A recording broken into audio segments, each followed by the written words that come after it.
자, 오늘은 교회력으로 왕이신 그리스도 주일입니다. 자, 우리가 사용하는 달력은 1월 1일이 한 해 첫날이잖아요. 그죠?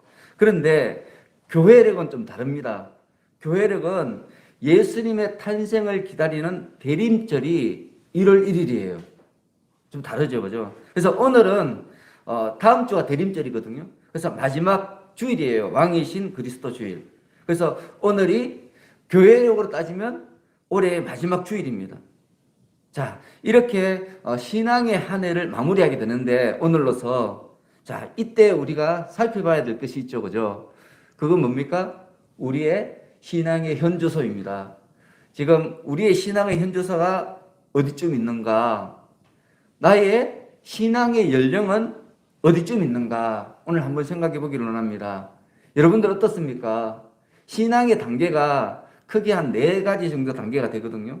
첫 번째는 젖먹이 수준, 그리고 두 번째는 어린아이 수준, 그리고 세 번째는 청소년이나 청년 수준, 그리고 마지막으로는 장성한 어른 수준입니다.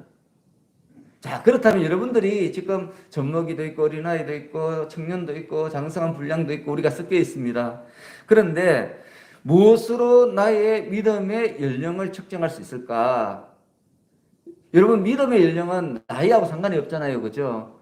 각각 영적인 나이 수준이기 때문에 겉으로 드러난 내가 70이니까 믿음의 연령이 크다. 그거는 아닙니다. 내가 10살이라도 70 먹은 어르신보다 믿음이 더 연령이 높을 수도 있습니다. 근데 무엇으로 우리가 믿음의 연령을 측정할 수 있느냐? 가장 쉬운 기준은 뭔가 하면 예배 시간에 설교 말씀이 들리느냐 들리지 않느냐예요. 여러분, 이게 가장 쉬운 기준입니다. 자, 예를 들어서 우리가 아이들을 키워보면 아이가 아주 어릴 때는 잠시도 가만 못 있죠. 그죠? 부모님이 이렇게 자리에 앉혀놓으면 어떻게 합니까? 금세 다른 것을 기억해요. 그래서 이것저것 두리번거리면서 막 놀거리를 찾아요. 그런데 이 아이가 조금 더 자라면 발길을 알아듣게 되면 슬그머니 엄마 무릎에 앉아요. 그쵸, 그죠? 어른들이 대화할 때 슬그머니 엄마 아빠 무릎에 앉아서 대화를 들어요. 딴짓을 하면서도 대화를 들어요. 그러다가 이해가 되지 않는 어떤 대화의 내용이 나오면 질문을 하죠. 그죠? 그래서 질문하면, 칭찬하면은 그다음부터 질문 폭탄을 막 던집니다. 우리 아이들이 그렇죠. 그죠? 말참견도 하고, 그죠? 우리 믿음도 비슷합니다. 하나님께서 우리가 사는 이 삶은 일반 계시로 주어 주신 거예요. 이 구약 성경은 신약 성경에 대한 계시의 책이에요. 그래서 우리가 구약 성경을 읽으면 신약 성경을 알 수 있고 신약 성경을 읽으면 구약 성경의 정신을 깨달을 수 있는 거죠. 그래서 이 세상에 우리 하나님께서 주신 모든 것은 다 우리에게 주시는 계시의 일부분이죠. 그래서 우리 아이들이 자라는 것도 우리 신앙이 자라는 것과 거의 비슷하다는 겁니다. 신앙이 어릴 때는 자꾸 졸려요. 설교가 시작되면 탁 졸리기 시작하는 거죠. 여러분, 저도 교회 다닌 지 얼마 되지 않았을 때는 찬양할 때는 눈이 반짝반짝한데 목사님이 딱 위에 서면 졸리기 시작한 거예요. 졸지 않으려고 막 다리를 꼬집고 막 그랬거든요. 그래도 저도 체면이 있으니까 다리를 막 꼬집고 어떨 때는 볼펜으로 다리를 찔러가면서 설교를 들었습니다. 그러다가 보니까 예배가 마치니까 이게 말씀을 들었는데 무슨 말씀인지 이해가 안 되는 거예요. 분명히 설교를 들었는데 기억이 하나도 안 나요. 여러분, 제가 그랬어요. 그런데 가끔씩 목사님이 재밌는 예화를 하시잖아요. 그러면 감겼던 눈이 또 번쩍 떠져요. 희한해요. 그렇게 눈이 천근만근이었는데 목사님이 예화만 하면 눈이 번쩍 떠지니까, 근데 또 성경 말씀을 하면 또 막 졸려요. 여러분, 그렇지 않습니까? 그렇지 않습니까? 그리고 설교가 딱 끝나면 정말 신기하게도 언제 졸았는지 몰라요. 다시 정신이 말똥말똥해져요. 제가 그랬어요. 제가 예전에 청년 때 믿음 생활 처음 시작할 때 늘 그랬어요. 그래서 고민을 엄청 많이 했어요. 제가. 아니, 예수님이 살아계신 것도 분명하고 하나님이 나를 사랑하는 것은 분명한데 이 예배 시간만 되면 졸리니까 얼마나 고민이 됩니까? 제가 고민을 되게 많이 했습니다. 그런데 어느 날 갑자기 설교 시간에 제가 안 조는 거예요. 신기한 일이 벌어졌어요. 무엇 때문인지 몰라요, 저도. 근데 갑자기 안 졸려요. 그러면서 목사님의 설교가 귀에 쏙쏙 들어오기 시작했습니다. 여러분, 제가 예배 시간에 졸지 않게 해서 어떤 특단의 조치를 취한 것이 없어요.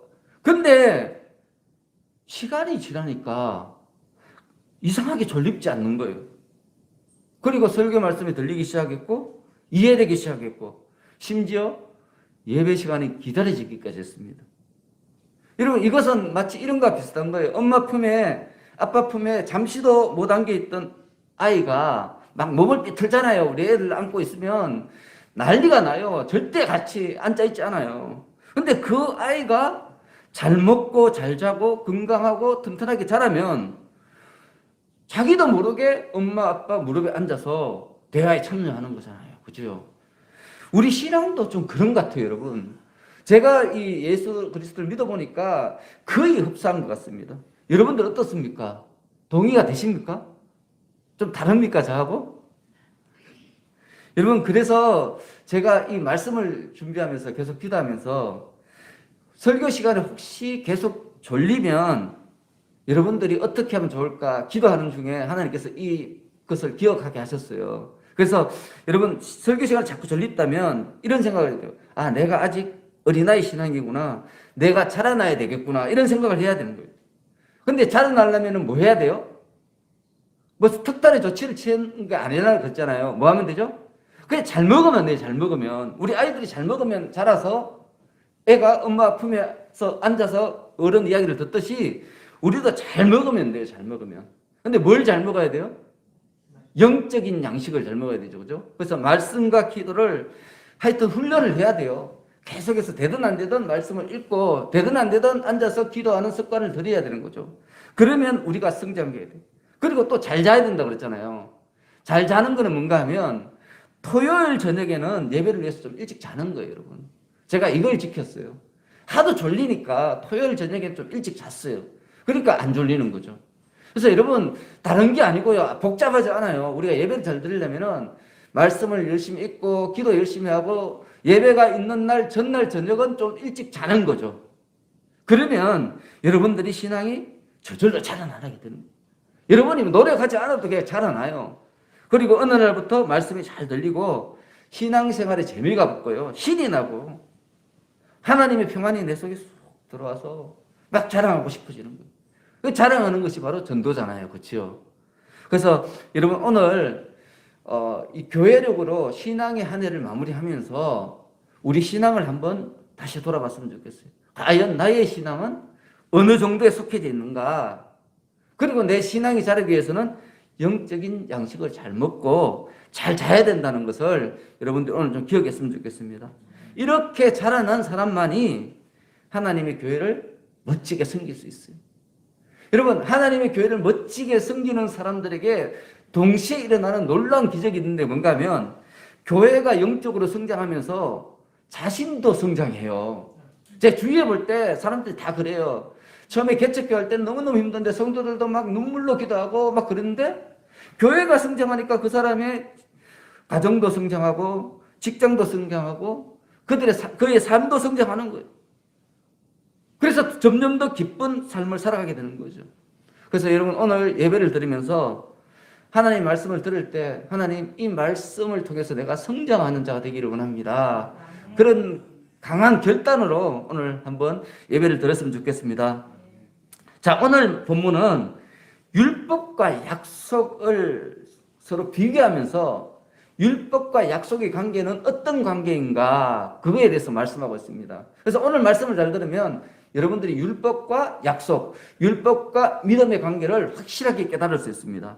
자, 먼저 21절 함께 읽습니다. 시작. 내게 말하라.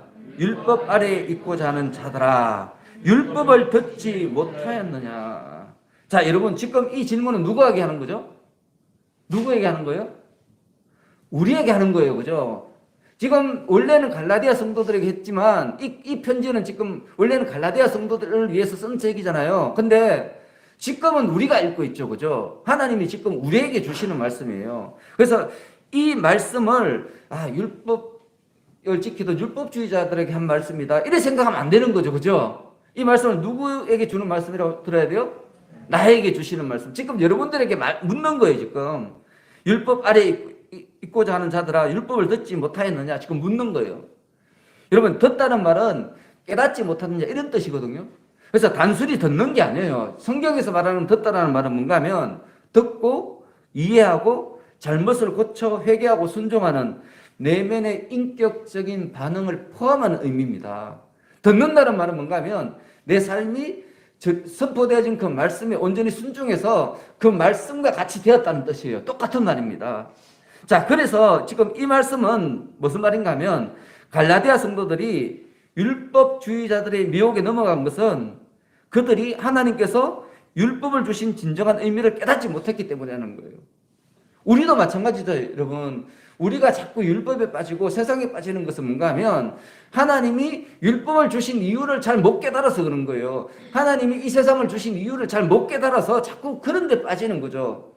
그게 목적이 아닌데 그저 수단일 뿐인데 그것을 목적으로 삼고 막 가는 거예요. 왜? 그것을 주신 이유를 모르기 때문에. 그래서 여러분들이 지금 많은 것을 소유하고 있잖아요. 근데 그것을 왜 여러분들이 소유하고 있는지 그 이유를 알면 그것들을 적재적소에 잘 사용할 수 있습니다.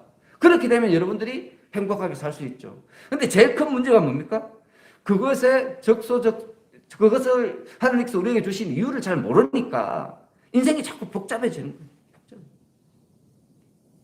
여러분, 제가 앞에서도 계속 강조했지만 율법은 하나님께서 주신 이유가 명료했습니다. 율법을 지킴으로써 의롭게 되라고 주신 것이 아니라 율법을 한번 지켜봐라. 근데 너희들이 율법을 지킬 수 있니? 없지 않냐. 그러므로 너희들은 나를 의지하고 내 말에 순종하며 살아라는 거예요. 그래서 우리 하나님께서는 율법을 지킬 수 없는 우리 인간의 한계를 다 아시고 이미 율법을 주실 때 동시에 속죄의 제사를 주셨어요. 우리에게 회개할 수 있는 그런 길을 열어주신 거죠. 자, 보십시오.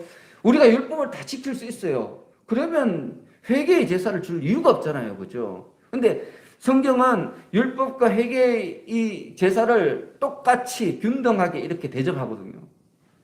그런 의미에서 볼 때 율법은 결코 우리가 이것을 지킴으로 의롭게 되라고 주신 게 아니라는 거예요. 오히려 율법을 읽고 그 율법을 통해서 나는 죄인이구나. 그래서 나는 하나님께 용서를 받고 하나님의 도움을 받아야만 사는 자구나.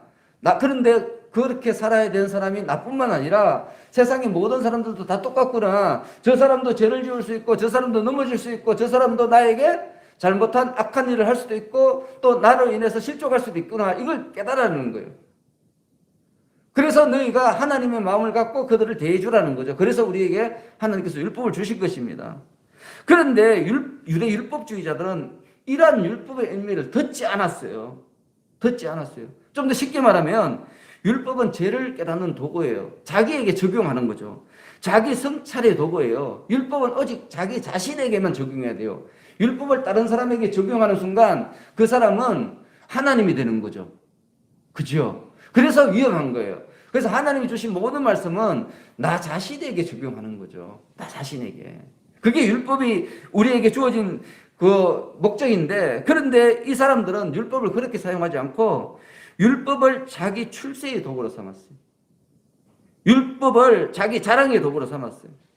율법을 다른 사람을 비판하는 도구로 삼았고요. 율법을 자기의 권력을 지키는 어떤 정쟁의 도구로 삼았습니다. 여러분, 그런데 더 큰 문제가 뭔가 하면 지금 이러한 유대 율법주의자들의 신앙의 형태가 우리들에게 그대로 지금 전달되어 있다는 거예요. 우리 속에 몰래 들어와 있어요, 지금. 근데 우리는 다 모르고 있어요. 이게 더 큰 문제죠. 여러분, 많은 성도님들이 특히 일부 목회자들도 어떤 성경 지식이 많고 교회 중직을 맡고 많은 사람들 전도하고 그런 사람을 저분이 신앙이 성숙했다 이렇게 평가를 해요. 여러분, 그렇습니까?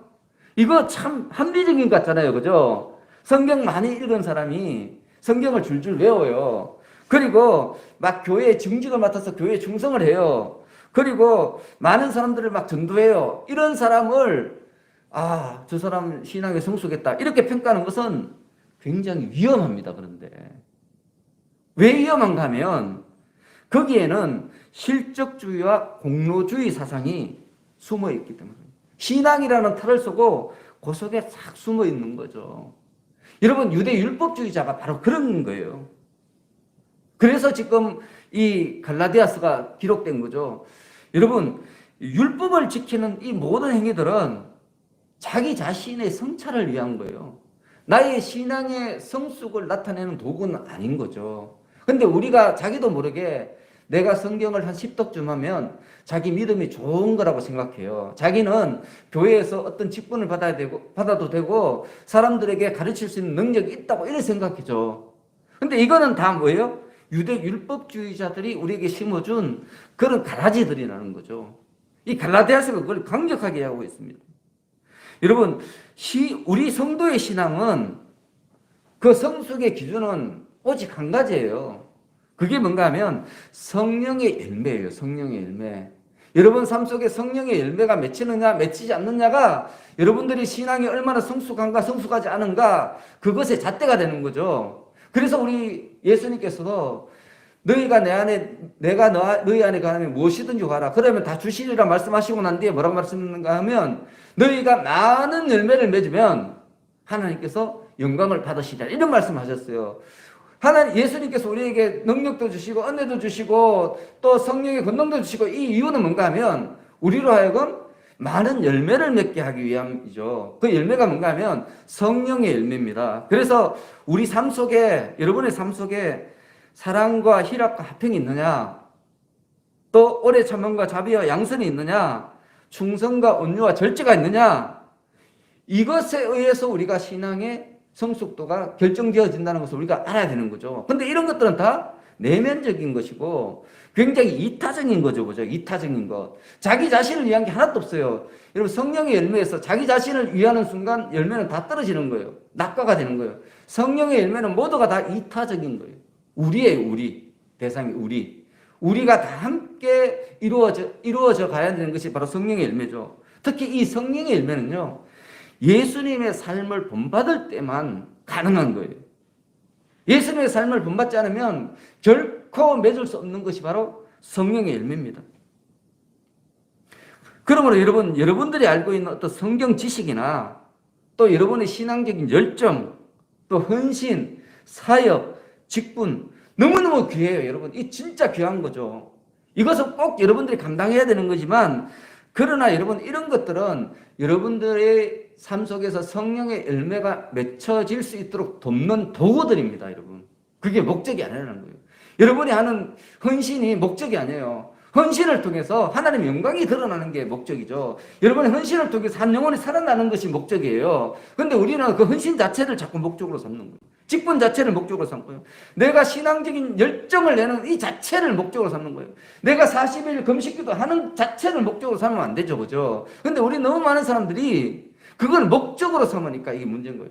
그 목적을 이루고 나면 그 속에 뭐가 들어오는가 하면 교만이 들어오는 거예요. 그래서 여러분 이런 것들은 다 여러분들이 성령의 열매를 맺을 수 있도록 여러분을 돕는 역할을 하는 거지 목적이 아니라는 것을 여러분 분명히 알아야 됩니다. 여러분 왜 그런가 하면 유대 율법주의자들이 처음부터 이렇게 자기들의 직분이나 신앙적인 열진이나 헌신이나 사역 이런 것들을 자기들이 뭐 이걸 갖다 목적으로 삼으려고 처음부터 시작한 게 아니에요, 여러분. 그런데 하다 보니까 그런데 빠져들어간 거죠. 그러면서 이런 눈에 보이는 어떤 실적이나 업적 이 속에 자기도 모르게 뭘 집어넣는가 하면 자신의 욕망을 집어넣고요. 자기의 거짓 신앙을 집어넣는 거예요. 그래서 그런 것의 도구가 돼버린 거죠. 여러분 우리가 성경을 읽어보면 이스라엘 역사가 바로 이에 대한 역사예요. 그래서 이에 대해서 매우 강조하고 또 강조하고 있습니다. 이사야서 읽어보시기 바랍니다.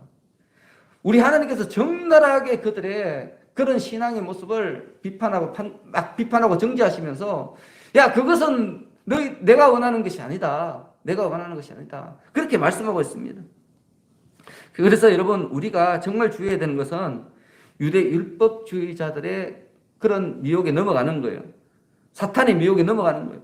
성경 지식을 자기의 자랑의 도구로 사용한다든지 그리고 자신이 알고 있는 성경 지식으로 상대방을 판단하고 정죄하고 비판한다든지 하나님께 주신 것을 자기 개인의 출세와 자랑거리 삼는 어리석음에 빠지지 않도록 우리가 주의해야 돼요. 여러분, 많은 사람들이 그러잖아요. 성경 말씀을 갖고 당신 하나님이 이렇게 말씀하셨는데 이렇게 하면 됩니까? 그러면서 막 비판하죠. 근데 그렇게 한다고 해서 그 사람이 돌아옵니까? 더 화내지. 더 삐딱선을 타잖아요, 보통 사람들이. 그래서 여러분, 우리가 이 일반적인 상담학에서도 누가 잘못을 하면 그 잘못을 이야기하지 말라 그래요. 먼저 그 사람이 잘한 것을 칭찬하라 그러죠. 그죠? 이게 상당 기법입니다. 우리 자녀들이 뭔가 잘못했을 때 있잖아요. 그때 잘못을 먼저 이야기하는 것은 매우 어리석은 일이에요. 처음에는 뭔 이야기하는가 하면 그 자녀가 잘한 것을 막 이야기해요. 잘한 것을. 그리고 그 다음에 그 자녀가 스스로 근데 엄마 이런 거는 내가 잘못했죠. 이야기하게끔 여러분들이 그렇게 유도를 해나가야 합니다. 그게 자녀들로 하여금 변화시키게 하는 좋은 방법인 거죠. 근데 우리는 뭐 잘못하면 다짜고짜 막 뭐라 하잖아요. 와, 화를 내죠. 그죠? 그러니까 이 대화 자체가 안 되는 거예요. 처음부터 뭐 이렇게 마음이 탁 닫혀 있으니까 대화가 될 수가 없는 거죠. 그래서 여러분, 혹시 여러분들이 생각할 때 어떤 사람이 뭔가 꼭 고칠 것이 있어요. 그러면 그 사람이 잘하는 것을 계속해서 적어보시기 바랍니다. 많이 적어가지고 칭찬거리를 많이 갖고 준비해서 그게 무기입니다. 그래서 그분에게 나아가면 그분이 스스로 자기 잘못을 이야기도 하고 그리고 고치시는 거예요. 그를 통해서 하나님의 영광이 드러나는 거죠. 특히 우리가 정말 주의해야 될 것은 뭔가 하면 우리는 우리가 가지고 있는 것들의 주인이 아니라는 거예요, 여러분. 그걸 아셔야 됩니다. 우리는 다 뭐로 부름받았어요? 청지기로 부름받았죠. 청지기. 여러분, 청지기는 주인이 아니라 뭐죠? 관리인이에요. 관리하는 사람이에요. 관리. 여러분, 심지어 보십시오. 여러분 다 몸을 가지고 있잖아요. 여러분 몸 여러분 마음대로 합니까? 여러분 것입니까?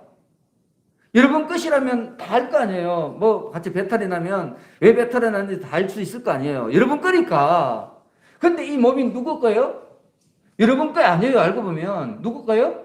하나님 거죠. 하나님이 만들었으니까. 근데 하나님께서 우리에게 잠시 맡겨주신 거예요. 이 몸도요. 그죠? 그렇기 때문에 우리 몸은 내 몸이지만 내가 잘 몰라요. 이상하죠. 그죠? 말도 안 되잖아요. 내 거면 내가 다 알아야지.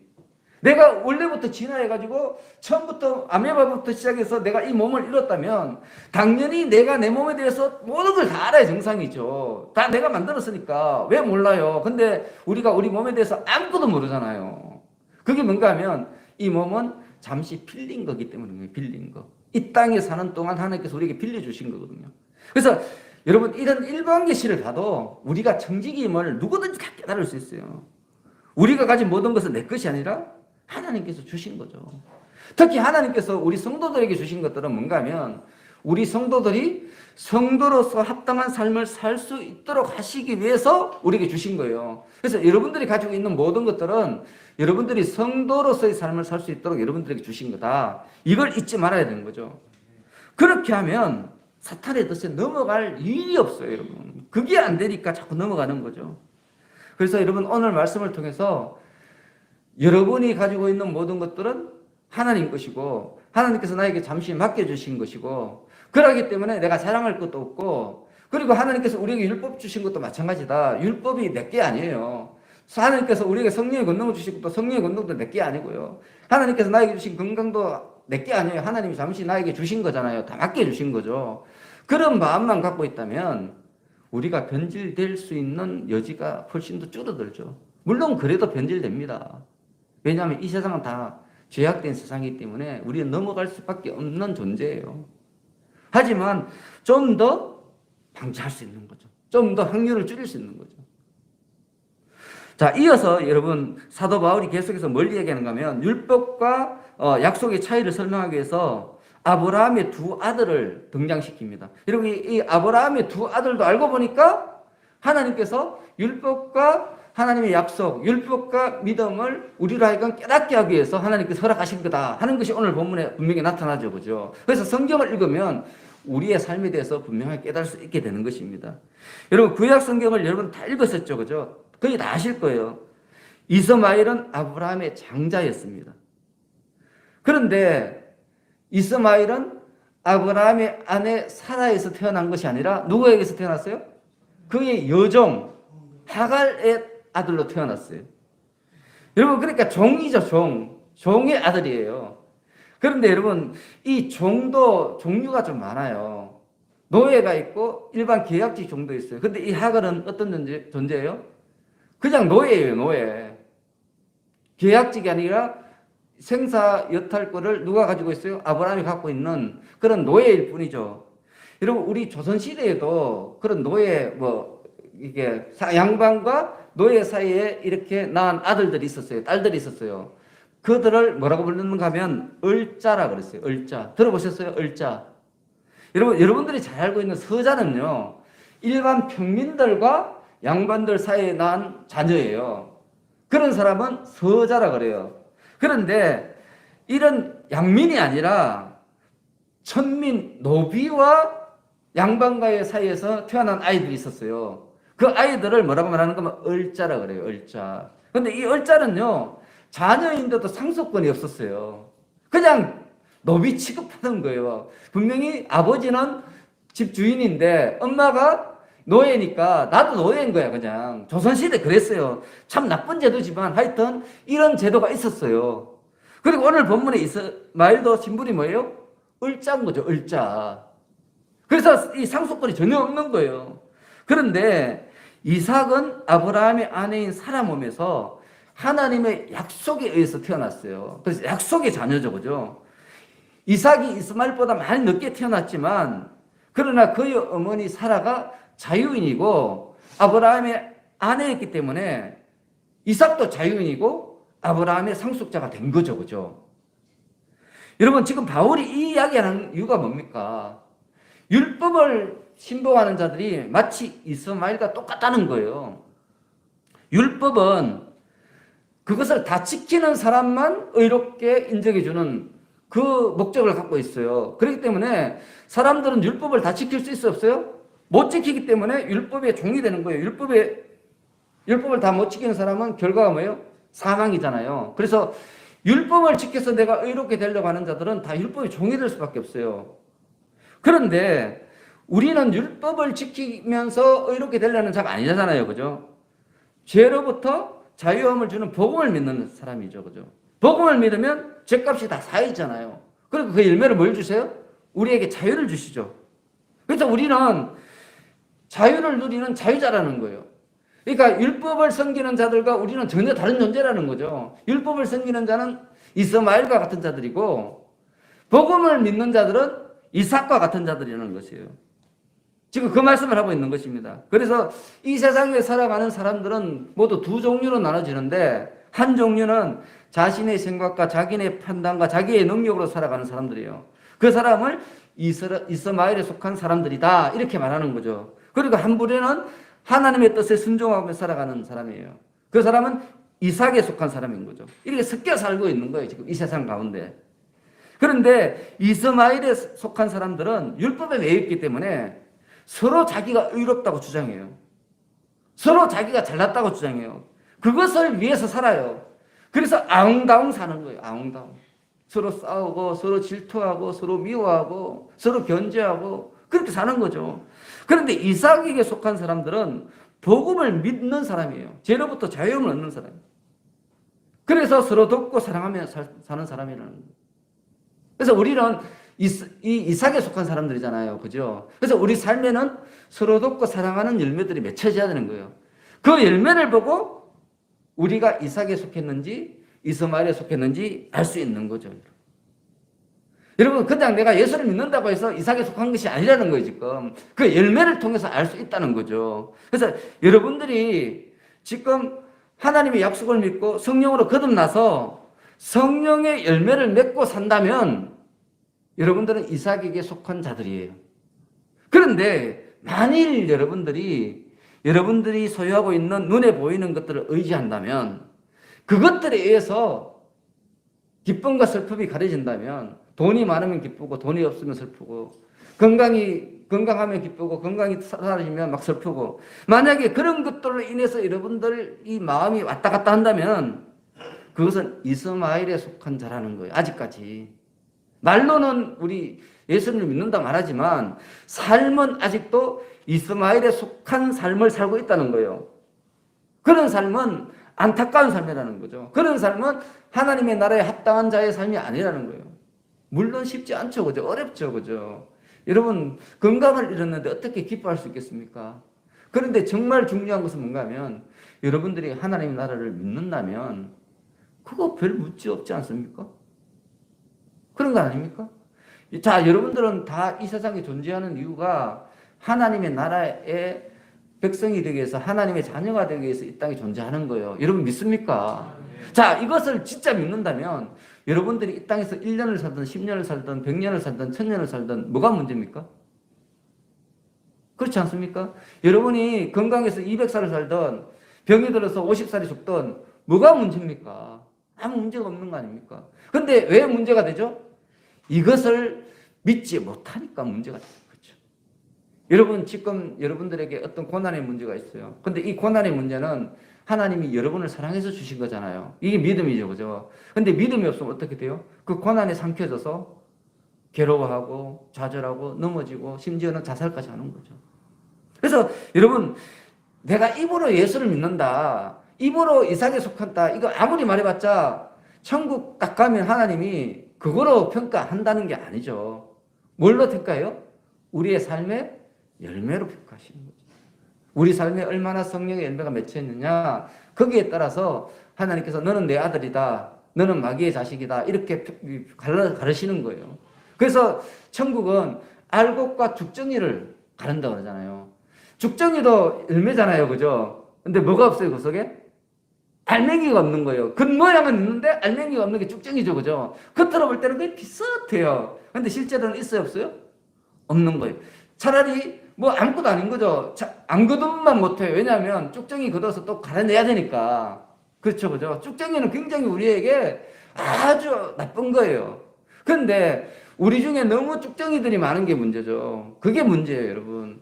예수를 믿는데 성경은 줄줄 외우는데 새벽 기도하면 막 기도 막 2시간, 3시간 하고요. 막 금식 기도는 뭐 일주일에 한 번씩 하는데 삶 속에 성령의 열매가 하나도 맺혀지잖아요. 여전히 만나보면 아, 저 사람하고 사귀기 싫다. 저 사람하고 앉아있으면 스트레스 받는 거예요, 막. 근데 그 사람이 예수를 잘 믿어. 여러분, 이런 사람이 쭉정이라는 거죠. 아, 저 사람은 믿음이 별로 없는 것 같은데, 믿은 지 얼마 되지 않았는데, 이상하게 저 사람과 있으면 행복해요. 저 사람과 있으면 내 마음이 안정감을 누려요. 이런 사람이 알곡인 거죠, 여러분. 성경이 그걸 계속해서 강조하고 있습니다. 우리 예수님이 이 땅에 살아계실 때, 마치 율법을 초월한 것처럼 많이 행동을 하셨잖아요. 그죠? 안식일 날 이 제자들이 이삭을 따먹는 거 이런 것도 막 용납하셨어요. 원래는 그거 용납하면 안 되거든요. 왜 그렇게 그런 걸 용납하시는가 하면 우리에게 교훈하시기 위해서 그런 거예요. 겉으로 너희들이 하는 어떤 율법의 행위로 너희들이 구원받는 게 아니다. 그거는 어떻게 생각하면 너희들을 더 망치게 하는 것이다. 너희 마음이 중요하다는 거죠. 진짜 중요한 것은 너희 마음이라는 거예요. 그래서 율법은 우리를 위해서 주셨는 거라고 말씀하시지 않습니까? 너희들이 율법을 위해서 있는 것이 아니라 오히려 율법이 너희들을 위해서 있는 것이다. 이렇게 말씀하셨어요. 여러분, 근데 우리는 자꾸 율법을 위해서 존재하기를 원해요. 예배를 드리기 위해서 내가 있는 것처럼. 예배가 우리를 위해서 있는 거잖아요. 그죠? 근데 우리는 자꾸 예배를 드리기 위해서 우리가 있는 것처럼 생각해요. 교회를 세우기 위해서 내가 존재해야 하는 것처럼 이렇게 생각해요. 반대거든요. 나를 위해서 교회가 있는 거예요, 여러분. 근데 우리는 자꾸 반대로 생각해요. 그래서 인생이 자꾸 힘들어지는 거예요. 믿음이 자꾸 꼬이는 거죠. 스텝이 자꾸 꼬이니까 재미가 없는 거죠. 그래서 여러분들이 그런 거에 대해서 다시 한번 깊이 생각할 수 있기를 바랍니다. 자, 이어지는 26절 함께 했습니다. 26절 시작. 오직 위에 있는 예루살렘은 자유자니 곧 우리 어머니라. 자, 성경은 우리의 시민권은 어디에 있다고 말해요? 하늘에 있다고 그러죠. 땅에 있는 것이 아니라 하늘에 있다.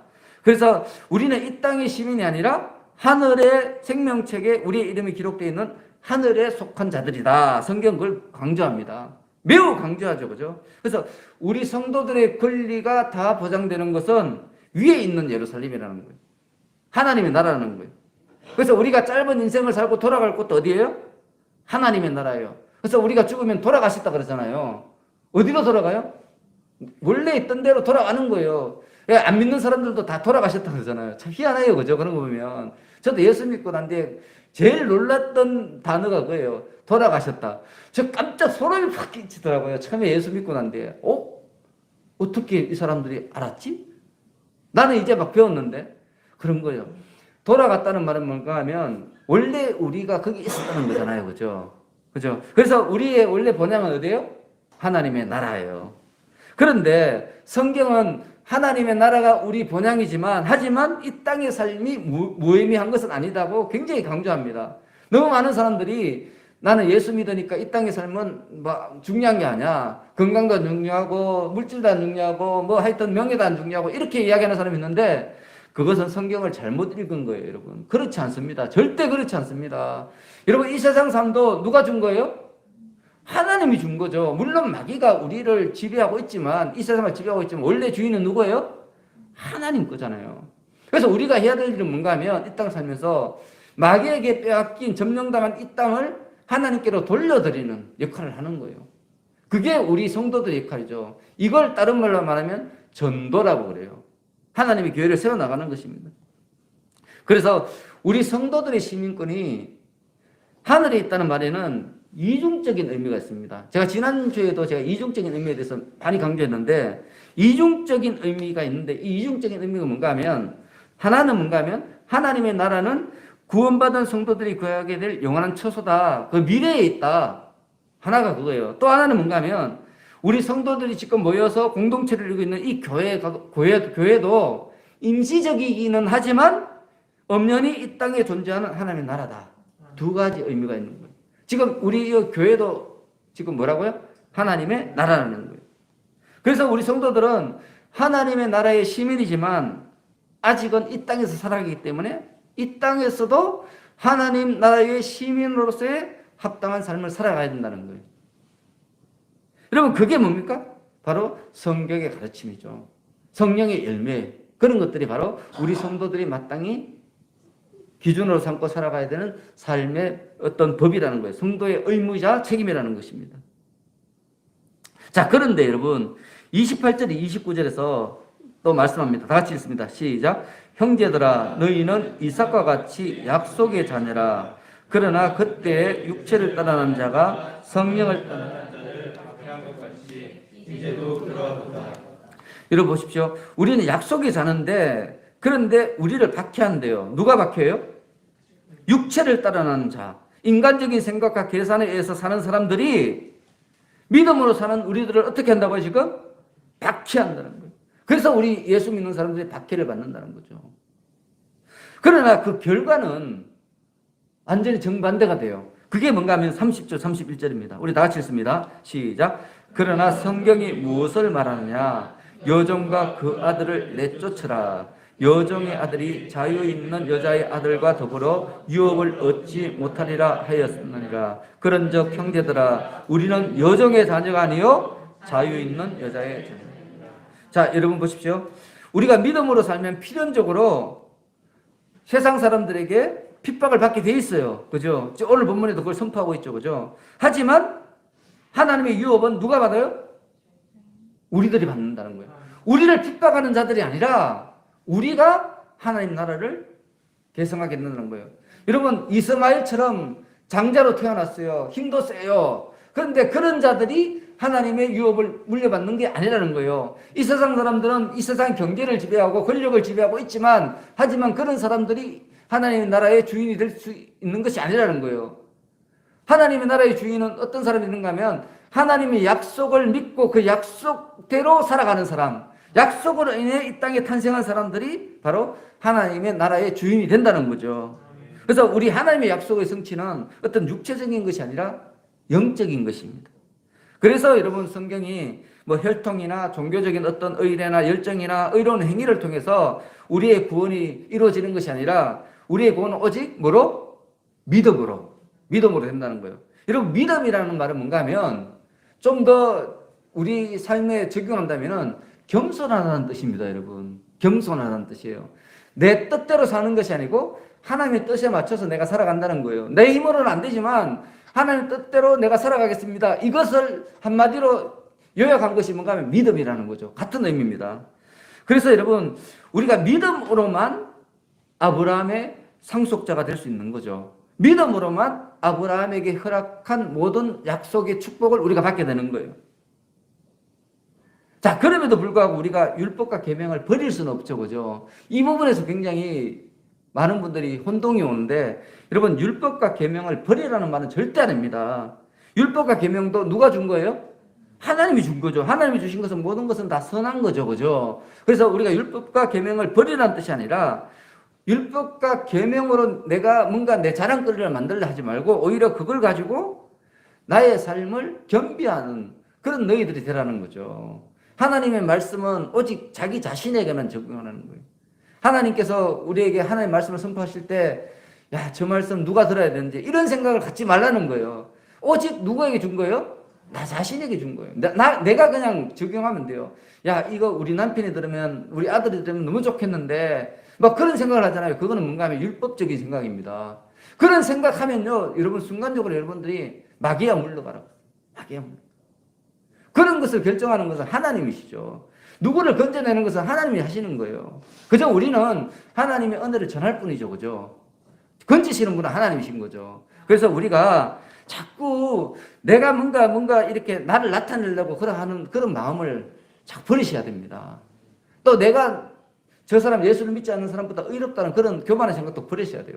다 똑같습니다. 오히려 우리가 더 나쁜 사람이죠. 이미 구원받았는데도 불구하고 우리 나쁜 짓 하잖아요. 저 사람들은 원래 구원을 못 받았기 때문에 원래 나쁘게 사는 거예요. 그거는 저 사람들은 우리보다 어떻게 생각하면 더 의로울지도 몰라요. 왜냐하면 우리는 이미 구원받았는데도 저 사람들과 비슷하게 사니까. 그러니까 이렇게 둘이 이렇게 같은 저울에 두면 오히려 우리가 더 나쁜 사람일 수도 있는 거죠. 근데 자기가 의롭다고 생각하면 얼마나 말이 되지 않는 그런 생각을 하는 것입니까?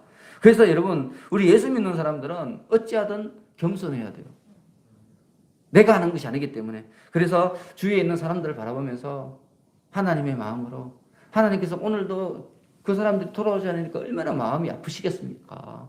하나님이 한 번에 강제로 하면 다 돌아오게 할 수 있는데, 우리 하나님은 우리 인간들을 사랑하시잖아요. 인격을 존중하셔서 기다리고 계신 거잖아요. 그죠? 저도 우리 아들들 뭐 이런 일을 하면, 어떤 일을 하면, 나쁜 일을 하면 막 마음속에 막 어떤 생각이 솟아나요. 야, 쟤 막 이야기해야 되겠다. 얘기 가르쳐주면 애가 할 것 같은데, 근데 제가 그때 성령께서 저한테 말해요. 네가 하지 마라. 이제 다 자랐는데, 성인인데 왜 네가 간섭하냐? 그냥 도와만 주라.